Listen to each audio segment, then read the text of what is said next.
അപ്പോസ്തല പ്രവർത്തനങ്ങളിൽ നിന്നുള്ള വായന 11-ാം അധ്യായം 1 മുതലുള്ള തിരുവചനങ്ങൾ. പത്രോസിന്റെ ന്യായവാദം. വിജാതീയരും ദൈവവചനം സ്വീകരിച്ചുവെന്ന് യൂദയായിലുണ്ടായിരുന്ന അപ്പോസ്തലന്മാരും സഹോദരരും കേട്ടു. തന്മൂലം പത്രോസ് ജെറുസലേമിൽ വന്നപ്പോൾ പരിച്ഛേദനവാദികൾ അവനെ എതിർത്തു. അവർ ചോദിച്ചു, അപരിച്ഛേദിതരുടെ അടുക്കൽ നീ പോവുകയും അവരോടൊപ്പം ഭക്ഷണം കഴിക്കുകയും ചെയ്തത് എന്തുകൊണ്ട്? പത്രോസ് അവരോടെല്ലാം ക്രമമായി വിശദീകരിക്കാൻ തുടങ്ങി. ഞാൻ യോപ്പ നഗരത്തെ പ്രാർത്ഥിച്ചു കൊണ്ടിരിക്കുകയായിരുന്നു. അപ്പോൾ എനിക്ക് ദിവ്യാനുഭൂതിയിൽ ഒരു ദർശനമുണ്ടായി. സ്വർഗത്തിൽ നിന്ന് വലിയ വിരിപ്പ് പോലെ ഒരു പാത്രം 4 കോണിലും പിടിച്ച് ഇറക്കുന്നത് ഞാൻ കണ്ടു. അതിൻ്റെ അടുത്ത് വന്നു. ഞാൻ സൂക്ഷിച്ചു നോക്കിയപ്പോൾ അതിൽ ഭൂമിയിലെ നാൽക്കാലികളെയും വന്യമൃഗങ്ങളെയും ഇഴജന്തുക്കളെയും ആകാശപ്പറവകളെയും കണ്ടു. എന്നോട് സംസാരിക്കുന്ന ഒരു സ്വരം ഞാൻ കേട്ടു. പത്രോസേ, എഴുന്നേൽക്കുക, നീ ഇവയെ കൊന്നു ഭക്ഷിക്കുക.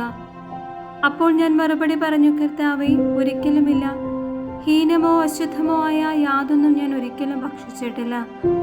സ്വർഗത്തിൽ നിന്ന് രണ്ടാമതും ആ സ്വരം പറഞ്ഞു, ദൈവം വിശദീകരിച്ചതിനെ നീ മലിനമെന്ന് വിളിക്കരുത്.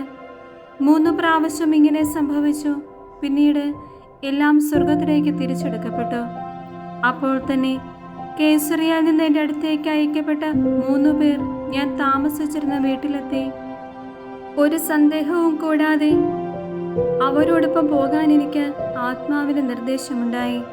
ഈ 6 സഹോദരന്മാരും എന്നെ അനുയാത്ര ചെയ്തു. ഞങ്ങൾ ആ മനുഷ്യന്റെ വീട്ടിൽ പ്രവേശിച്ചു. തൻ്റെ ഭവനത്തിൽ ഒരു ദൂതൻ നിൽക്കുന്നതായി കണ്ടുവെന്ന് അവൻ ഇങ്ങനെ അറിയിച്ചുവെന്ന് അവൻ പറഞ്ഞു, നീ യോപ്പായിലേക്ക് ആളയച്ച് പത്രോസ് എന്ന് വിളിക്കപ്പെടുന്ന ശിമിയോനെ വരുത്തുക. നിനക്കും നിന്റെ ഭവനത്തിനു മുഴുവനും രക്ഷ കിട്ടുന്നതിനുള്ള കാര്യങ്ങൾ അവൻ നിന്നോട് പറയും. ഞാൻ അവരോട് പ്രസംഗിക്കാൻ തുടങ്ങിയപ്പോൾ മുൻപ് നമ്മുടെ മേൽ എന്നതുപോലെ തന്നെ അവരുടെ മേലും പരിശുദ്ധാത്മാവ് വന്നു. അപ്പോൾ ഞാൻ കർത്താവിൻ്റെ വാക്കുകൾ ഓർത്തു. യോഹന്നാൻ ജലം കൊണ്ട് സ്നാനം നൽകി, നിങ്ങളാകട്ടെ പരിശുദ്ധാത്മാവിനാൽ സ്നാനം നൽകും. നാം യേശുക്രിസ്തുവിൽ വിശ്വസിച്ചപ്പോൾ ദൈവം നമുക്ക് നൽകിയ അതേ ദാനം അവർക്കും അവിടുന്ന് നൽകിയെങ്കിൽ ദൈവത്തെ തടസ്സപ്പെടുത്താൻ ഞാൻ ആരാണ്? ഈ വാക്കുകൾ കേട്ടപ്പോൾ അവർ നിശബ്ദരായി. ജീവനിലേക്ക് നയിക്കുന്ന അനുതാപം വിജാതിയർക്കും ദൈവപ്രദാനം ചെയ്തിരിക്കുന്നുവെന്ന് പറഞ്ഞുകൊണ്ട് അവർ ദൈവത്തെ മഹത്വപ്പെടുത്തി. സഭ അന്ത്യോക്യയിൽ.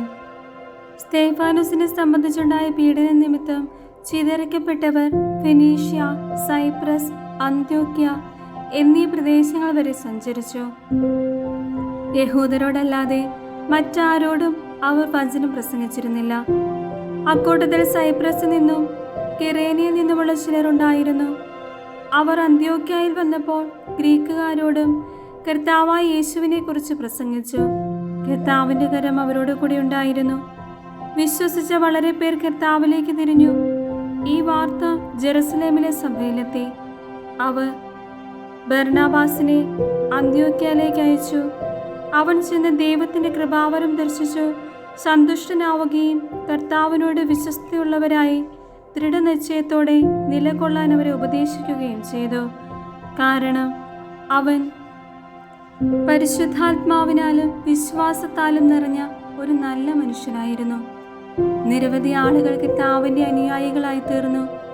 സാവൂളിനെ അന്വേഷിച്ച് ബാർണബാസ് താർസോസിലേക്ക് പോയി. അവനെ കണ്ടുമുട്ടിയപ്പോൾ അന്ത്യോക്യയിലേക്ക് കൂട്ടിക്കൊണ്ടുപോന്നു. 1 വർഷം മുഴുവൻ അവർ അവിടുത്തെ സഭാസമ്മേളനങ്ങളിൽ പങ്കെടുക്കുകയും വളരെ പേരെ പഠിപ്പിക്കുകയും ചെയ്തു. അന്ത്യോക്യയിൽ വെച്ചാണ് ശിഷ്യന്മാർ ആദ്യമായി ക്രിസ്ത്യാനികൾ എന്ന് വിളിക്കപ്പെട്ടത്. ഇക്കാലത്ത് ജെറുസലേമിൽ നിന്ന് പ്രവാചകന്മാർ അന്ത്യോക്യയിലേക്ക് വന്നു. അവരിൽ ഹാഗബോസ് എന്നൊരുവൻ എഴുന്നേറ്റ് ലോകവ്യാപകമായ ഒരു വലിയ ക്ഷാമമുണ്ടാകുമെന്ന് പരിശുദ്ധാത്മാവിന് പ്രചോദിതനായി പ്രവചിച്ചു. ക്ലാവുദിയൂസിന്റെ ഭരണകാലത്ത് ഈ ക്ഷാമമുണ്ടായി. ശിഷ്യരെല്ലാവരും തങ്ങളുടെ കഴിവിനനുസരിച്ച് യൂദയായിൽ താമസിച്ചിരുന്ന സഹോദരർക്ക് ദുരിതാശ്വാസം എത്തിച്ചു കൊടുക്കാൻ തീരുമാനിച്ചു. ബാർണബാസും സാവൂളും വഴി സഹായം ശ്രേഷ്ഠന്മാർക്ക് എത്തിച്ചു കൊടുത്തുകൊണ്ട് അവർ അത് നിർവഹിക്കുകയും ചെയ്തു.